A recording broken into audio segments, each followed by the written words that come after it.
everyone. I'm Executive National Vice President Linda Parker, and I'm so excited to get to be with you today. I love that your theme is focus, because I think focus is one of those threads that just is underlying through everything that we do in Arbonne and making us a success in Arbonne. I've been in 27 years, and I'm just as excited today as I was 27 years ago when I joined Arbonne.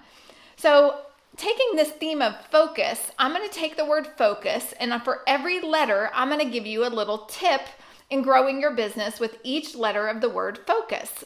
So let's start with the letter F. F is for fine-tune your vision.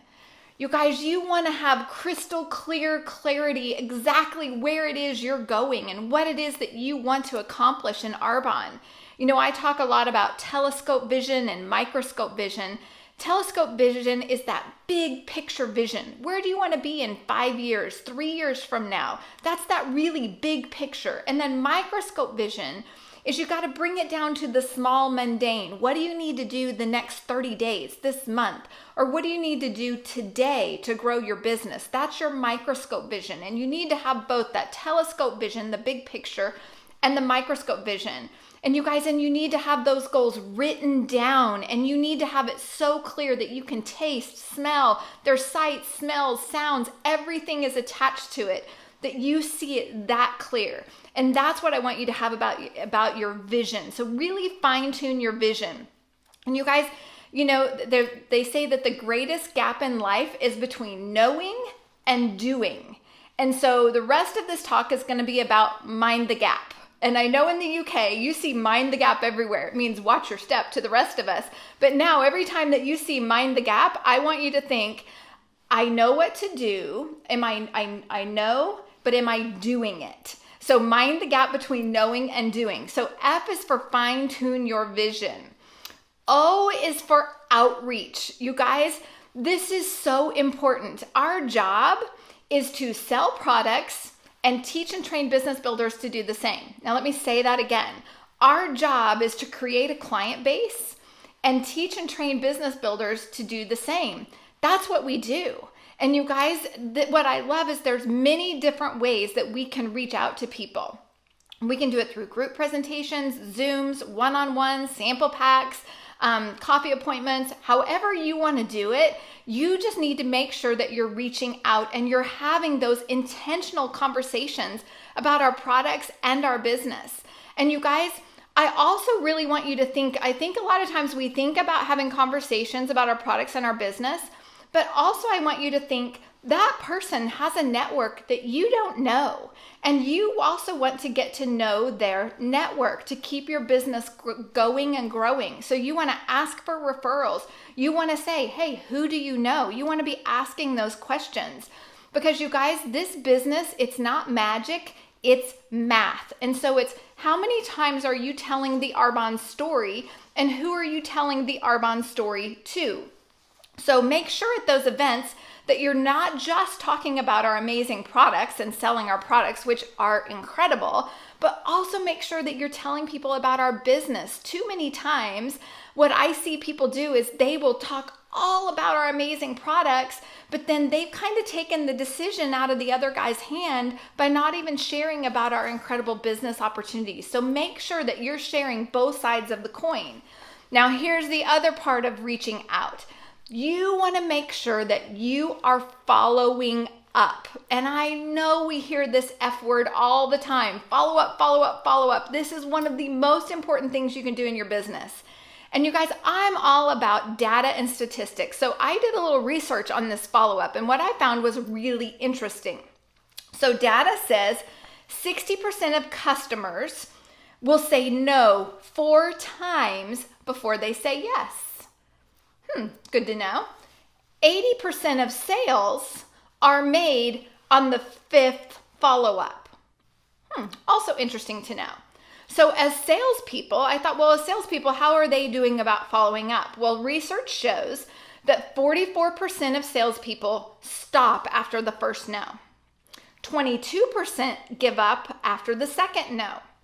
14% of salespeople give up after the third no. And 12% give up after the 4th no.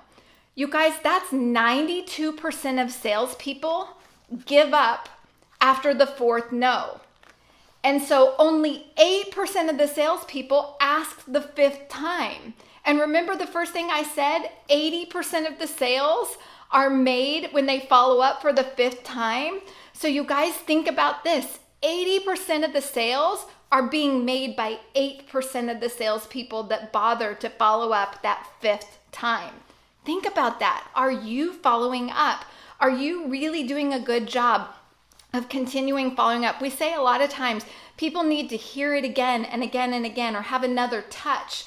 Are you following up? And so right now, I want you to start jotting down some names, maybe of some people that maybe you've reached out to once or twice, but you haven't gone there 3, 4, or 5 times to get another touch with that person. We have some exciting things to share with them and another reason to reach out and follow up with these people. So make sure that you are following up. You know, I want to share with you a story that I have about follow-up. Early on, so in my business, I've been in 27 years. And my first 10 years, I played Arbonne. I was in and out, in and out. Well, so when I decided to get serious again about 17 years ago, I did a group event. There were 3 people there. And the host said to me, hey, my sister's really interested, but she couldn't be here. And there's a part of me going, yeah, right, sure, she's interested. But I had told my sponsor, Cecilia Stoll, I'm going to do everything right this time. And so the voice on the other shoulder said, okay, you're going to follow up. And so I did. I sent her a catalog. I followed up with her. She actually held an event. She became a business builder.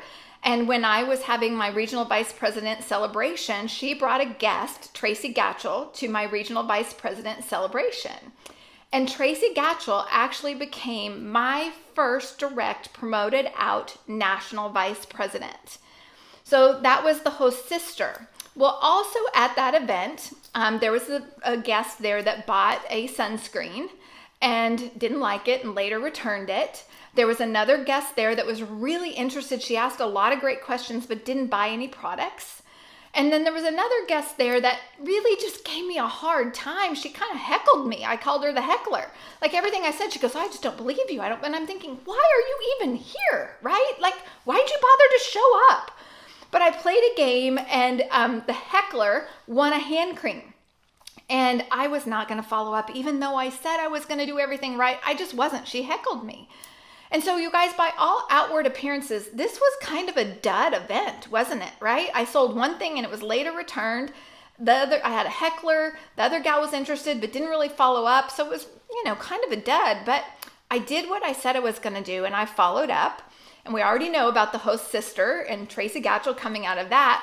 Well, the gal that heckled me through the whole event and she won a hand cream, she called me the next day and said, if the rest of the products are as good as this hand cream, I'm really interested in knowing more. And you guys, 2 years ago, that heckler became my 5th direct national vice president, and she is today a 2-wide ENVP. So Phoebe Coombs, that was you. And so then my other guest there that was interested but didn't do anything, remember she was kind of interested, she eventually joined my business. And she eventually enrolled somebody in Arbonne, who enrolled somebody else in Arbonne, who enrolled somebody else, that I have 2 direct legs of my business that are national vice presidents, and they're both out of Canada, and they are ENVP Gultaj Sumani and ENVP Kelly Greening-Thoburn. So you guys, follow up, follow up, follow up. Because here's the thing. I could have quit and said, man, this Arbonne thing isn't working, right? That was a dud. But instead, I kept going. So that's the first key, is I kept going anyway, even when I didn't see the results. And I kept following up because remember that guest, Tracy Gatchell, she was a guest at my regional vice president celebration. So I had to keep going and growing so that she could be a guest at that event. So you guys, follow up, follow those numbers and the statistics and keep increasing your network because that is so key. So the next C in focus is for community. And I have to tell you, there is no community like the Arbonne community. You guys, we serve one another, we lift each other up, we fill each other's buckets, we praise and pour on praise on each other. We lift each other up. And that's what this community is about. We're encouraging. And I love that about our Arbonne community. And the cool thing about this business is you get to create your own community on your own team. And you may be going, Linda, that's great. I know you're talking about a team, but I don't have a team. When do you get a team? And I remember those days that looking in the mirror and you go, oh, hi team. How you doing? Oh, we're having a good hair day, right? Because you were your only team. I remember that. You guys remember my story? I was a district manager 5 or 6 times the first 10 years. And the reason was I remember thinking, how do you become an area manager? Like, wow, how do you do that? And I will tell you guys, I couldn't get a team. I remember thinking, how on earth do you get this team? And so there were 2 reasons that I couldn't get past district manager. And number 1 is I would look at people and I'd think, oh, what can they do for me? Oh, they've got money so they can buy a lot of my products, or they know a lot of people. So that was the first problem. And the second problem was I couldn't get a team. And if you're wondering, well, no wonder you can't get a team, because everybody you're looking at, you're wondering what they can do for you. So see, number 1, right? The other problem was I was not very consistent in my business. I would work a little, stop a lot, work a little, stop a lot. And so even if people were watching me and thinking, I'm kind of interested in this Arbonne thing, they were watching me and going, but I don't know if Linda's going to still be in this business a month from now, 3 months from now, a year from now. You guys, be the best person on your team. You got to start by leading you and lead from the front.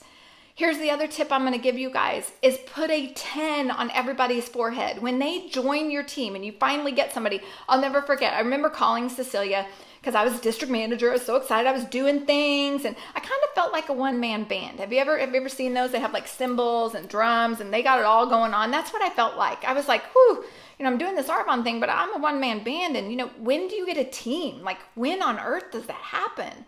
And I remember calling her and she said, well, Linda, keep doing what you're doing. So that was the first thing. If you're in activity, keep doing it. And the second thing she said was, are you asking people? And I thought, well, that's a novel idea.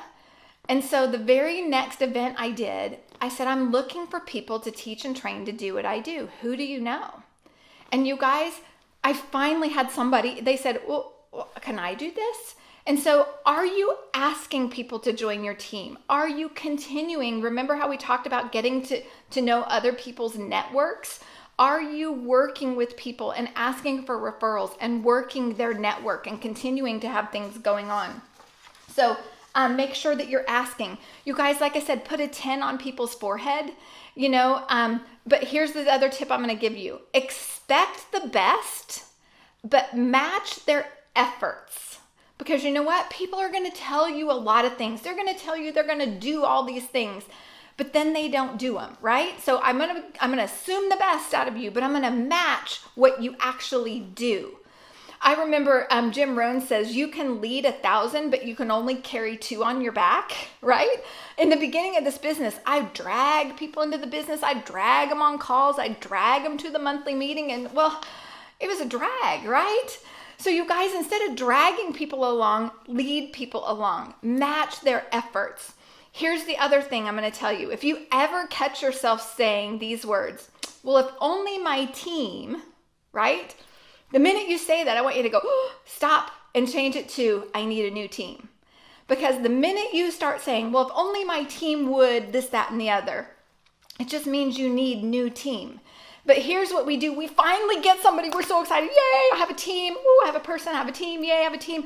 And you're calling them every day going, oh man, Mary, I'm so glad. I believe in you. You're awesome. You're going to be great. Oh, I know you can do this. I know you can. Call me back. Right? And we're hoping and praying they call us back. And they haven't called us back for months, right? Y'all, she gone. She gone.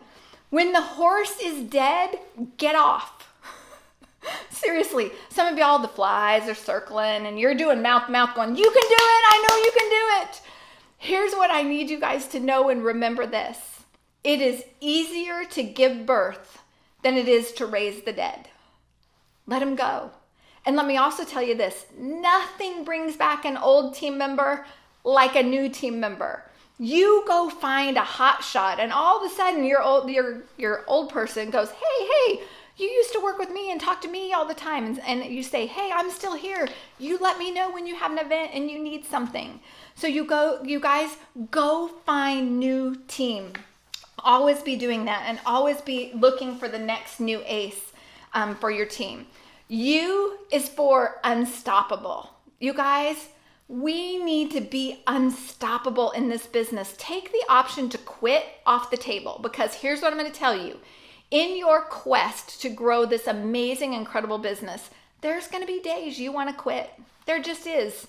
And so when that happens to you, I want you to first of all say, yep, that's normal. And the second thing I want you to do is say, hey, mama said there'd be days like this. And there is. And you need to remember, but I also said I took the option to quit off the table and dig right back in. So you guys, become unstoppable. Take the option to quit off the table, and remember your ABCs. Your ABCs is your attitude, belief, and commitment. You guys, your attitude, you need to guard it as if your life depends on it, because it does. Your business success depends on your attitude towards your business. Guard that, protect it, and feed it. B is for belief. You guys, you need to believe big. Read. Read, listen, fill your bucket. I always think of, there was a training I listened to long ago that when you fill your belief pitcher so full that it can't help but slosh over, you can't help but then get into action. When you believe so big, you can't help but act. And so action is also going to continue to feed your belief. So let me give you a great example of that. Have you ever seen an ice skater? I love to listen to announcers when ice skating is on, because they're like, oh, are they going to stick the landing? That first landing is so important, because if they stick that first landing, then the announcers are like, yes, she's on. She's in the mental zone. They're going to hit every landing. Because you know what? When they stick that first landing, it builds their belief that they can hit the next one and the next one. So you guys, as your belief grows, you will move out into action, and that action is going to refill that belief bucket again. And then it brings us to commitment. You guys, commitment is a decision. Decide that you are all in, that you are committed. This business takes that commitment, because not every day is a day at the park. There are good days and bad days, but you are committed and you are all in. You guys, you need to be committed even when you don't see the outcome, especially when you can't. You guys, I'm the guy that I eat a salad, I'm really healthy and I eat really well, and then I'm on the scale the next day going, hey, the scale didn't move, mine's broken, right? I want to see immediate results. Anybody else like that? I'm like, hey, I ate a salad, come on, right? But that's what commitment is. Commitment is doing the thing you said you would do long after the feeling in which you set it in is gone. And you know what? It's really easy on a Sunday night to go, this is the week, I'm going to eat healthy, I'm going to do everything right, I'm going to follow up, I'm going to make my calls. And then you have a not great day. And then you're like, oh, now you have to follow up on that commitment, because the feeling's gone, but my word is worth it. And I'm going to do what I said I was going to do. And finally, S is for serve. You guys, serving is the heart of this business. Serving others is what's going to cause your business to grow. Remember how I said my business wasn't growing because it was all about me? Well, it changed. It did a 180 when I put my focus on serving other people. I remember vividly thinking, maybe all I'm supposed to do is make that guy, that lady, or that man, whoever, smile today. Maybe they've had a really bad day, and all I'm supposed to do is make them smile. And if I do, I won the day, right? My attitude changed to serving other people. I would have that mindset. I'd still had that visual image of arriving at an event and people had their credit cards going out. I want it all. I'm interested in the business. Tell me what to do, right? I still had those expectations, but I also had that attitude of, as long as I make them smile, I won. If I'm serving them. So I never left disappointed, because my goal was to serve others. And you know, my favorite quote is by John Maxwell, and he says, this is my favorite quote. He says, the true leader serves others, serves their best interests, and in doing so will not always be popular, may not always impress, but because true leaders are motivated by loving concern rather than the desire for personal glory, they are willing to pay the price. You guys, serve others and be willing to pay the price. Because at the root of all this business, of our business, it's really about serving other people and showing people how this business and these products can help them and improve their life. You guys, I love this theme focus because focus is the thread that kind of weaves through everything.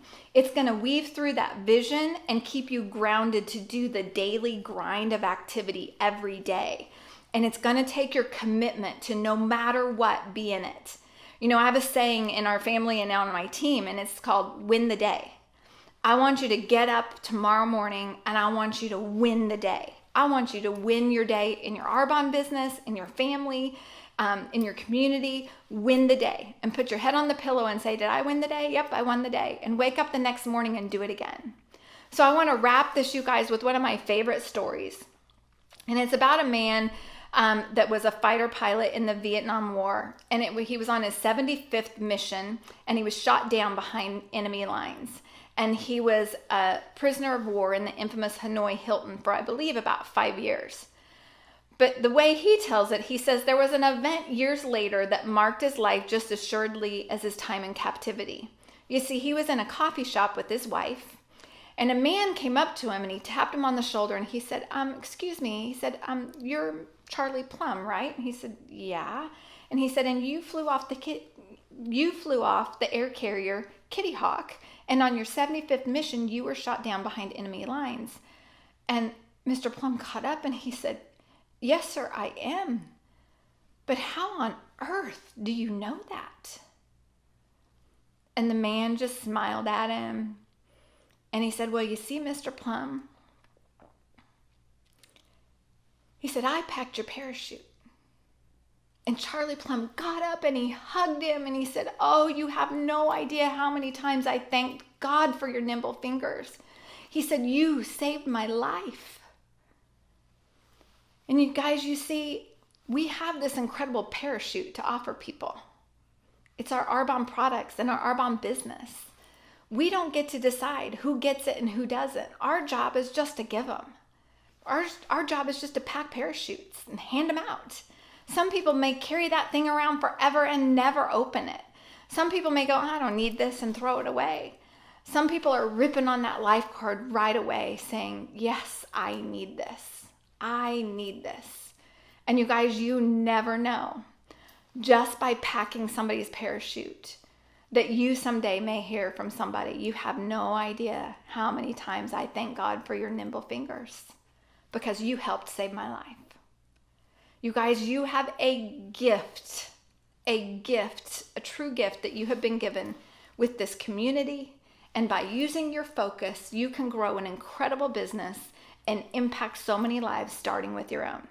So I want to challenge you today to go start packing parachutes, beginning with your own. I love y'all.